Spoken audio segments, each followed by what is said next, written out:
Hi, this is Andrew Zizas, your host at CFO Studio. I have the pleasure of sitting here today with Update Discovery, a division of Update Legal, and that company's COO, Drew Titus, and National Sales Director, Larry Samilow.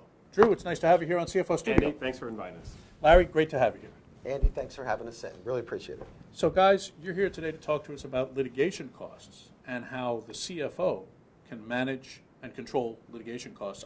My first question is, CFO, litigation, hasn't litigation historically been the domain of the general counsel? You're right, it has. And what we've seen, though, in the last couple of years of the economic recovery, with everyone really looking to tighten their belt and watch not only legal spend, but overall company spend, the CFOs had a much elevated position in terms of responsibility and authority. And that is why CFOs in general are looking at litigation spend. Okay, all right, so I get that. So it's a financial issue, and it's a major financial issue. Mm-hmm. So now CFOs have all this responsibility, even for legal issues. What are their major concerns as it relates to managing costs, litigation costs? The main concern that it is very hard to predict and it's hard to budget. In other words, you have so many components in the litigation continuum that actually contribute to it.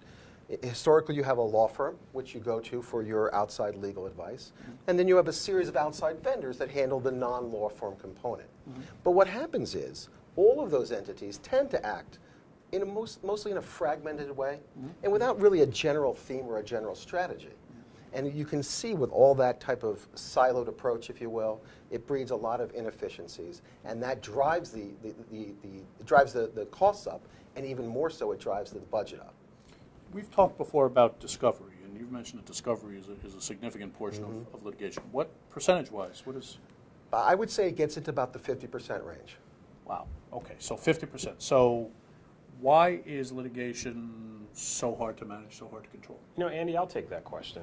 A number of factors. First, I'll call it the email factor, or the email problem. We as a country are sending 6 trillion email each year. And I'll say that again, 6 trillion email. You know, most of those email trickle down into litigation. Now, I'd venture to say that probably 75% of business communication is probably done via email. Wow. So if you think about it, think of all the kind of high-profile cases that you've seen in the news or read about in the paper, where a trader or some business executive is being caught for something like insider trading.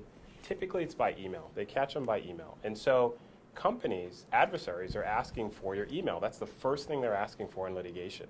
And you as a defendant, or you as a company kind of opposing an adversary, has to be protective. You have to kind of know what's in your email and monitor that.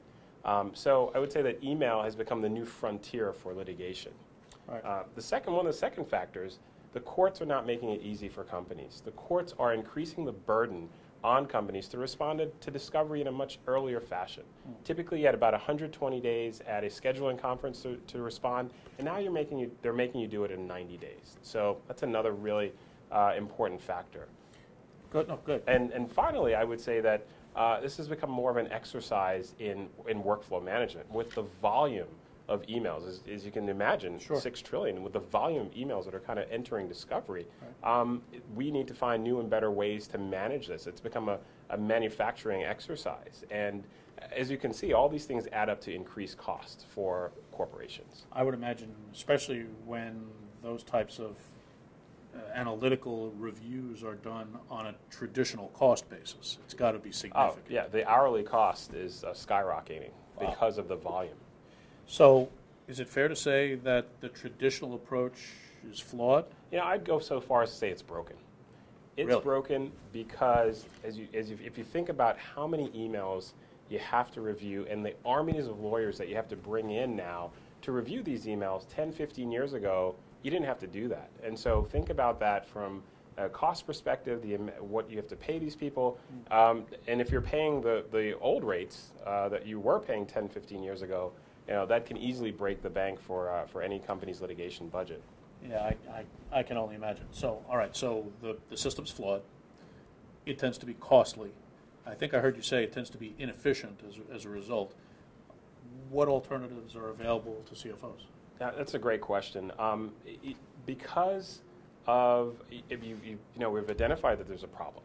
CFOs really need to create or work with their executive team to create solutions. They need to create a solution. In order to do that, you need to have experts, people who understand a discovery. And we take the position, or many people in the industry, that discovery needs to be conducted on a case-by-case basis because there's no cookie-cutter way to do it anymore. Cases are too complex. There are a variety of ways to do this. So you really need people to come in and help you to sift through the available technology, available workflow, and really map on a case-by-case basis the right strategy to conduct discovery for each case. Yeah, I would imagine, Drew, every legal case is different, so it's a customized approach each time. Very customized approach. So what I heard is, all right, so I think we all agree that the system may be flawed, the traditional approach may be flawed, so the solution is to custom create a strategy for discovery for each litigation. Yes, that's a recommended solution.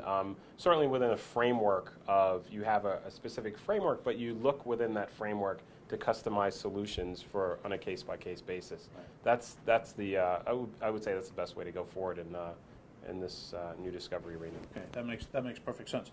Gentlemen, any other thoughts for financial executives as it relates to how they can reduce cost and manage the overall budget as it relates to this? I would say, pardon me, I would say that what Drew mentioned about collaborating with the executive team, that's a critical point. Right. Again, we talked about companies that may or may not have larger expanded legal departments. Yep. You still have to consult with your legal department. We're not recommending you don't.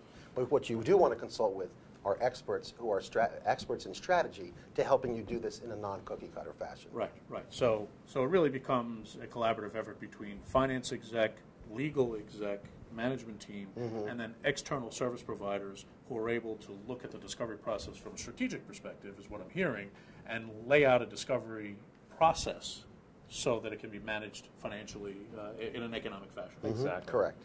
Gentlemen, that makes perfect sense. I'm sure our audience will appreciate that as well. I want to thank you for being here at CFO Studio. You're welcome. Andy, thank you so much. Larry, it's a Thanks pleasure. again for inviting us, Andy. Drew, it was a pleasure having you. This is Andrew Zizas, your host at CFO Studio, saying thank you for watching.